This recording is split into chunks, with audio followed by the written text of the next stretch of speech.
جس گھر میں سفید مرغ رکھا گیا ہو اس گھر کی اور اس کے ساتھ آس پاس 16 گھروں کی حفاظت کی جاتی ہے۔ حضور کریم خاتم النبیین صلی اللہ تعالیٰ علیہ وسلم نے ارشاد فرمایا کہ سفید مرغ میرا دوست ہے اور میرے دوست یعنی حضرت جبرائیل علیہ السلام کا بھی دوست ہے۔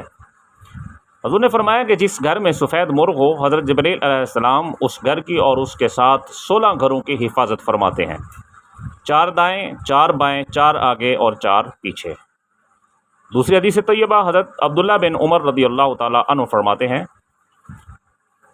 کہ مرغ نماز کے لیے اذان دیتا ہے، جس نے سفید مرغ رکھا اس کی 3 چیزوں سے حفاظت کی جائے گی۔ نمبر 1، ہر قسم کے شیطان کے شر سے اس شخص کی حفاظت کی جائے گی، اور جس گھر میں سفید مرغ ہو جادوگر کے جادو سے بھی اس گھر کی حفاظت کی جاتی ہے۔ اور حضور نے فرمایا کہ تیسرا، جس گھر کے اندر سفید مرغ ہو اللہ رب العزت اس گھر کو کاہن کی کہانت سے اور اس کے فتنے سے محفوظ رکھتا ہے۔ کنز المال کے اندر ان دونوں حدیثوں کو روایت کیا گیا ہے۔